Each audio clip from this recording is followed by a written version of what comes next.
Hi, my name is Nick Feliz. I'm the Main Street Manager for the City of Latrobe.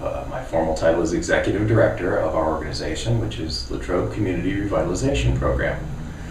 I greatly appreciate the opportunity to speak to you today and give you a little bit of detail about myself and some of the activities that we're doing here at LCRP. If you hear me use the acronym. I did want to take a moment to thank Jack Doherty and the Greater Latrobe Network for having me on. Appreciate that activity and that. Looking forward to many more months of sharing with you. Give you a little bit of detail about myself. I'm from Western Pennsylvania, born and raised in Erie. Went to Fort LaBeouf High School, attended Mercyhurst College, which is now Mercyhurst University. Lived in Western Pennsylvania all of my life. Married a girl from the lovely town of Boswell in Somerset County. Her name is Gina, and we have two lovely sons, a 25-year-old out of the house already married, and a 20-year-old who just turned 20 the day this is filmed, actually, goes to Penn Highlands. He hasn't determined what his major is going to be, but maybe he'll be a history major like his old man. Anyhow, again, worked for the last 20 years. I've done a lot of work in economic development, community development. My main job starting into that field was working at Somerset. I ran the Economic Development Council there for about 10 years, doing community and economic development, building industrial parks, working with small businesses, the types of things that were necessary to move an economy forward. Very acclimated in that area. From there I moved up to Crawford County, Meadville, close to Erie, but not there yet. Worked as their business development officer for that organization, which was known as the Economic Progress Alliance of Crawford County. Was also their loan officer for a little while. From there I went to Huntington, Pennsylvania, and I worked for Juniata College, a small liberal arts college, about 1,500 students, about 45 minutes south of Penn State. While there, I was also the director of their county's economic development unit, known as Huntington County Business and Industry. So I've been involved in this type of work for a lot of years, and I'm certainly happy to be in Latrobe and working for the community here. And we'll do the best I can as we move forward. Give you a minute on LCRP for those of you who maybe not followed it in the newspaper. We basically are trying to revitalize the city. We do that in a lot of different ways. I wrote myself a nutshell statement off my cheat sheet that if Cronkite can use, I can use. Engage in those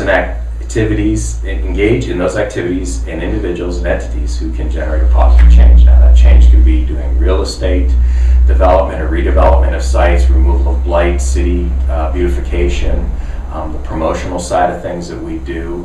Some of the projects worthy of mention certainly are our Lloyd Avenue project. We're partnering with the city where we were able to do the Gateway project where we put in pervious concrete to allow the rainwater to penetrate into the soil as opposed to run down the street. Also had some trees installed there. This is essentially the 400 block of the city as you come in down the path going toward Dunkin' Donuts. A great project, had support from the Lincoln Highway Heritage Corridor on that project, as well as support from the McFeely Rogers Foundation in making those changes. Those are things that you do in this type of work to beautify the city, make it a bigger and better place to live and be more attractive to individuals wanting to come into town. Another project we were working on also, and there will be ongoing updates on these as time goes on, the Lincoln Avenue project. Our corridor, which we've engaged the planning students from Indiana University of Pennsylvania and their professor, Dr. Dave Watts, interesting gentleman. They've done some conceptual work for us, rendered drawings as to how this space can look. It will be a walking trail, and there'll be some gardens and flood control, or should I say stormwater runoff control in that area. It will enhance the neighborhood greatly, and the ability to connect State Route 981 to 982 in a linear fashion is really great. We cross a lot of different neighborhoods in the project, and I think it'll be beautiful as we move forward. But again, those are the types of things we do. We have a bench and planters project that we've been working on. We'll be having more benches installed throughout the city here in the late spring. We have 3 larger, and these are very sizable and very sturdy benches that we'll use, as well as the planters. Excuse me. In doing these beautification projects, we work with the Community Garden Club, just the types of things that are necessary to move a community forward. Moving on to promotion side of things, I would be remiss if I didn't speak about our most recent event. We had our Taste of the Neighborhood Pizza and Brews on the 15th of March. It was very well attended. We had a sellout crowd of 200 people. Very well behaved group, I may add. It was just beautiful. We did it here in the Quattrini Rafferty building as well as across the street in the Latrobe Arts Center. Involvement from many volunteers and planners and the businesses involved. I absolutely have to give a shout out to those individuals. Our brewing partners on this was All Saints Brewing out of Greensburg, Duquesne Beer, which is brewed here in the old Rolling Rock factory, but their offices are in Pittsburgh.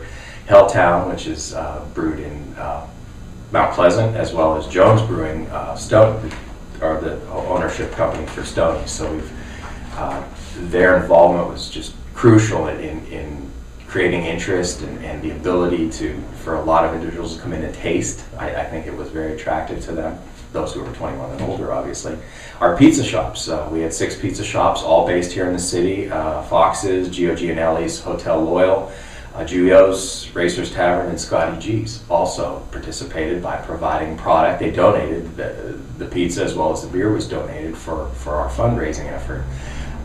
Our winners were Racer's Tavern on the best pizza, and Duquesne actually won our lager and our ale contest as well, which was interesting findings. All close events, very, very close votes, and it was nice to involve them. We treated the beer side as a little bit of a blind taste test, where the pizza folks, they actually staffed most of the tables themselves, which was great. And that, again, back to the community involvement, the support of our agency as well as the Art Center was just terrific. So I can't say enough.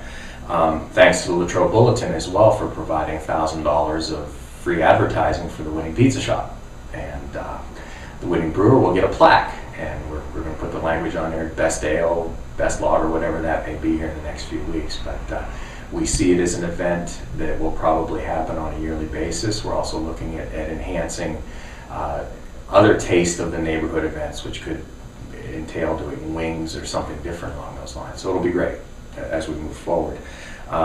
Before I leave that subject, thanks to our supply sponsors, Westmoreland County Community College, Shop and Save, Walmart, Neighborhood Cafe, Christ the Divine Teacher School, Rose Style Shop, and the Medicine Shop all played a part in this by providing help or supplies of some sort. Again, we had over 23 volunteers mobilized to help us pull this off. If you were there that evening, you saw it was a very volunteer-intensive project. But the camaraderie was terrific, and we all got along well, and just true blessings. Thanks to Lauren Condon and Christopher Volpe. They were musicians on site, as well as 3 guys in accordion, and set the festive mood. Saw a couple people dancing around, as a matter of fact, so that was truly great. The Art Center, crucial partner in it. Gabby Nastook, our director of the Art Center and one of our board members, just crucial. I mean, you can't, some of these events downtown, an event of that type, you have to have a partner that has the knowledge and skill and the venue that makes it work. I also want to thank her people. Lauren Condon is one of her staff people, as well as Ginny Hutchinson, Amanda Nelson, Emily Latimer, Joe Bellick, and Seth Rupert, all very helpful, helped us plan, and can't say enough about them. Also need to mention my promotions committee. My chairs, Cindy Lucente and Mary Ann Irvin, great ladies, very detail-oriented, keep me straight, need that sometimes. Other members included Deanna Creeling, Jim McCula, Kathy Noel, Mary Stinchilla, Pat Mullen, Rhonda Getz, and Sue Shrew. Just, again, this event was 3 months in planning. I mean, after the thought came through in late December, moved forward with it, there's a lot of logistics involved, and these individuals were all very helpful in making that occur. So many thanks to them as we move forward with whatever comes down. Some of the other programs that have been done in the past by LCRP includes the Community Garden Project. That will be starting again this year. We have 29 plots available. We are giving preference to individuals who have done it before. My response has been pretty solid so far. We did a mailing here a couple weeks ago on that. For those plots that may be open, for individuals who have an interest, they're $20 for the entire growing season. They are located across from the stadium at Frogtown Lane, as well as behind the American Legion. We can give you some specificity as to those locations closer to planting time. I've drawn a line in the sand. April 19th is the deadline for you to apply for us to get everything in order. We have some gentlemen who are involved from the garden club that do the base work and tilling the soil, which is very important.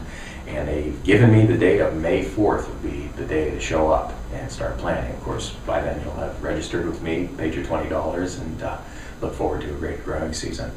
One other project that we're continuing forward with is our farmers market. That will be down below the stadium in Legion Keener, in the one parking lot down where it's very nicely shaded in case we end up with another hot summer.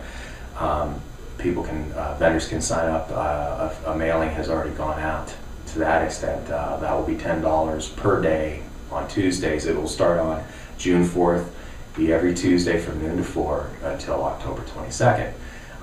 Information on all these, go to our website, www.Latrobe Revitalization, one long word, .org, and you can follow the links through there. To share thoughts and ideas on how we can make the city a better place, and on projects or anything, to serve on a committee, to add to those 23 volunteers that we used at the Pizza and Beers event. I can be reached at 724-805-0112, or my very long email, revive.latrobe.nickfelice, NICKFELICE, @gmail.com. I thank you for your time and attention, and hopefully you'll tune in to me next month, and we'll have many more things to talk about. God bless.